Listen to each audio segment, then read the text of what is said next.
తెలంగాణలో డెంగ్యూ మరణాలు పెరుగుతూ ఉండడం కలకలం రేపుతోంది. తాజాగా గురుకుల విద్యార్థిని డెంగ్యూ జ్వరంతో మృతి చెందింది. ఈ ఘటన కుమరం భీం ఆసిఫాబాద్ జిల్లాలో చోటు చేసుకుంది. కౌటాల మండలం గుండాయిపేటకు చెందిన జాడి కిషోర్ సురేఖ దంపతుల పెద్ద కూతురు పూజ ఆసిఫాబాద్ జిల్లా కేంద్రంలోని ట్రైబల్ వెల్ఫేర్ బాలికల పాఠశాలలో 10వ తరగతి చదువుతోంది. 4 రోజులుగా జ్వరంతో బాధపడుతోంది. పాఠశాల సిబ్బంది పూజ తల్లిదండ్రులకు సమాచారం ఇవ్వడంతో 8న ఆమె తండ్రి కిషోర్ పాఠశాలకు వచ్చి ఇంటికి తీసుకువెళ్లి చికిత్స చేయించాడు. జ్వరం తగ్గకపోవడంతో మహారాష్ట్రలోని చంద్రపూర్లో గల ప్రైవేటు దవాఖానాకు తీసుకువెళ్లారు.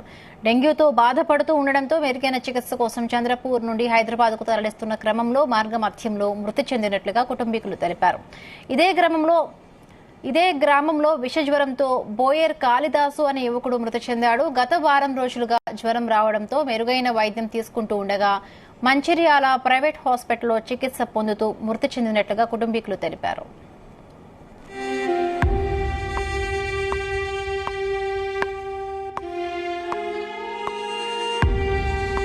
ఆసిఫాబాద్ కుమరం భీం డిస్ట్రిక్ట్ సిర్పూర్ తాలూకా కౌట్ల మండల గుండాపేట గ్రామం నుండి మాట్లాడుతున్నాము.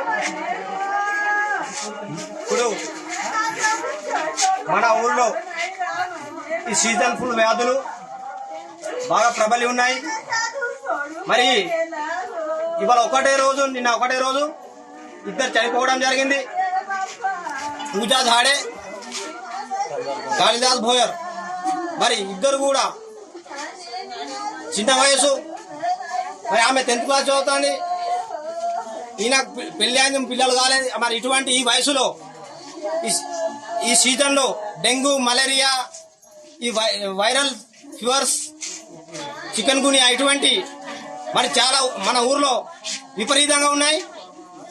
మరి ఇక్కడ పిహెచ్సి ఉంది, కానీ ఏనేమున్నారు, కానీ జీనేం లేరు, మరి డాక్టర్ కూడా లేరు.